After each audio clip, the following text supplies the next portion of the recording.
Hi everyone. In this video example, I'm going to demonstrate how to create a linear model if you're given two data points.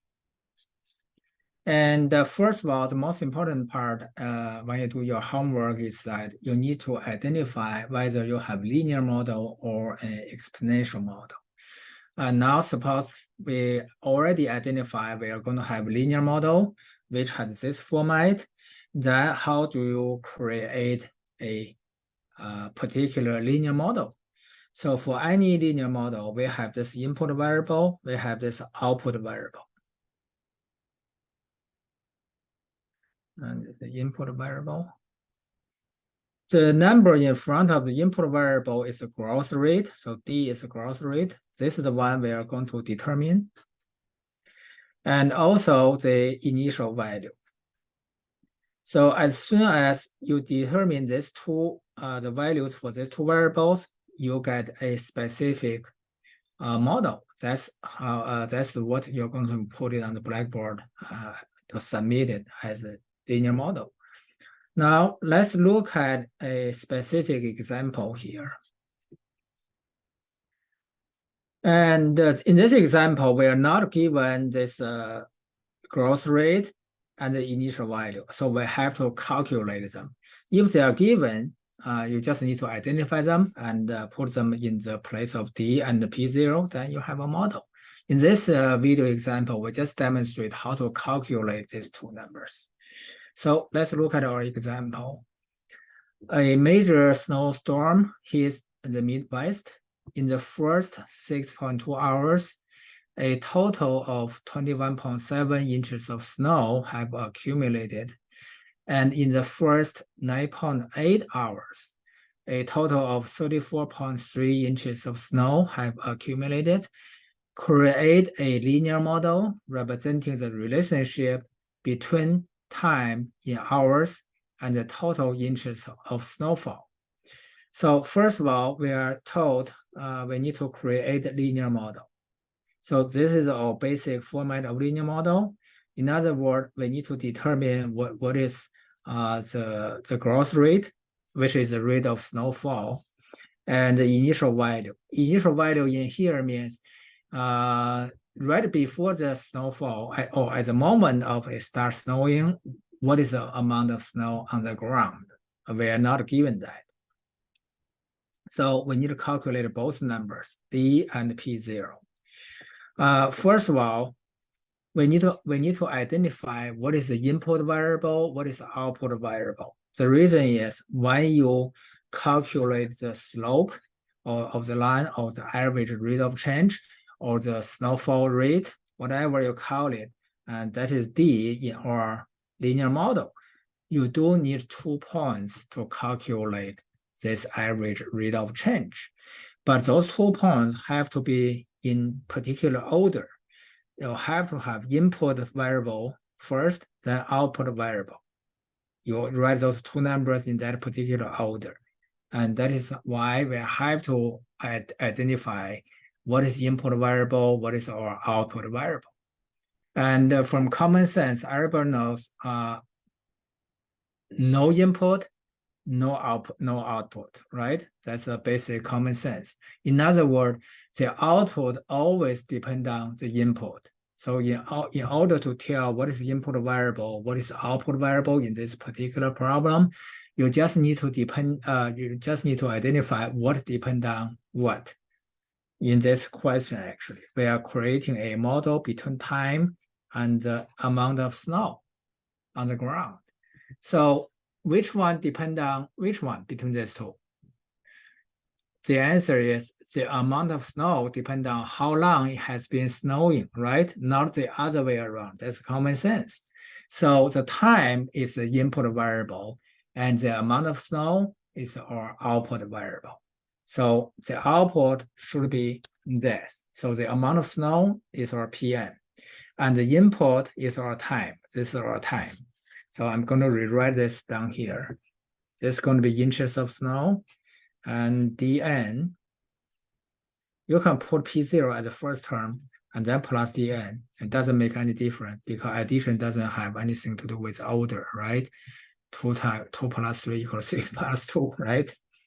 So plus the P0. This is our initial amount of snow. At the moment it starts snowing, we don't know the number. We don't know the rate of snowing, right? How many inches of snow per hour? We're not given that information. So in this particular example, we have to calculate both. When you need to calculate these two numbers, you always calculate the rate of change first, the average rate of change. So we need 2 points. Do we have those 2 points? Yes, that's why we are given this. In the first 6.2 hours, we get this amount of snow, right? We already identified time is input, the amount of snow is output. So I'm going to go ahead and write down these 2 pair of numbers.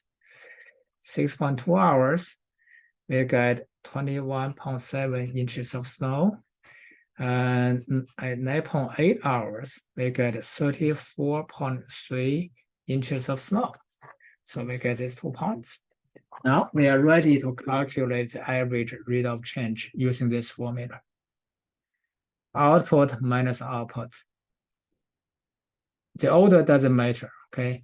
You can use y1 minus y2 as long as you use x1 minus x2 on the bottom.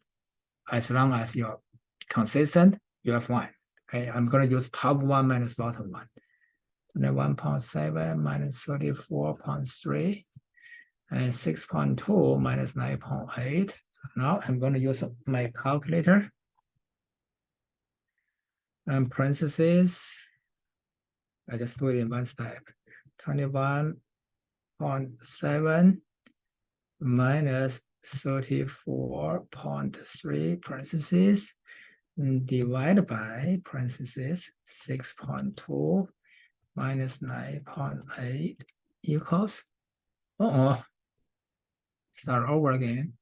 Something is around 21.7 minus 34.3. I'm gonna slow down a little bit. Divided by parentheses 6.2 minus 9.8. Everything looks good. 3.5. So I got a 3.5. What is the unit for this one? The unit is on the top is inches of snow. On the top is the inch. On the bottom is number of hours. Does this make sense to you? Positive number means that the input and output will go in the same direction. In other words, as time goes by, and the accumulation of snow is getting bigger and bigger on the ground. There's a positive number for every hours of time it's snowing, and we are going to accumulate 3.5 inches more snow on the ground. So now after you get this number, put it back in this model to update your model. So I get an updated version of this model, 3.5 n plus P0. So now we just have one more step to go to have this particular model. We need to find P0. Now, I hope, at least I hope everybody knows that in a single equation, you can only have one unknown for that equation to be solvable. You cannot have 2 unknowns. Example quickly here. X plus 3 equals 5. Everybody can solve that. X equals 2, right? X plus y equals 5 is not solvable. The reason is very simple. You have 2 variables and you only have 1 equation. X equals 1, y equals 4, you get 5. So this is a pair of numbers. That is your answer. X equals 2, y equals 3. X equals 5, y equals 0. X equals, say, negative 2, y equals 7. You still get 5 here, and they add them together. How many answers possible? Trillions. Countless. If an equation has countless answers, why do you even solve it? What's the point of solving it, right? So what's the whole point mentioning this? We need to solve for P0. We have to know this tool. Without this tool, we cannot solve it. Do we have this tool? Absolutely. We have more than enough. This is input, this is output.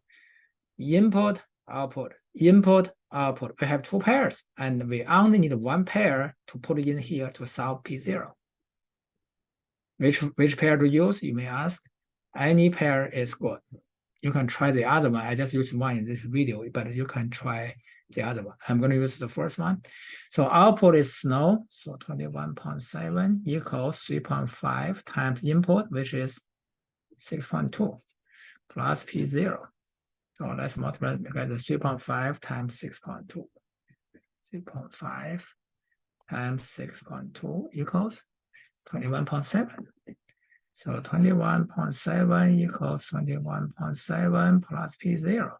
And these two cancel out. Whenever you have two identical terms on both sides of the equation, they can cancel.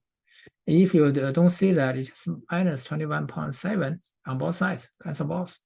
So 0 equals 0 plus P0. So P0 is 0. 0, you don't need to add 0. So P0 is 0. So after that, we put this back into the updated version of our model. So our Pn equals 3.5n. That's our final answer because P0 happens to be 0. By the way, when you do your homework, don't assume P0 is always 0. It's not always 0. Okay. So this is the video demonstration how to create a linear model given two data points. See you guys in the next video.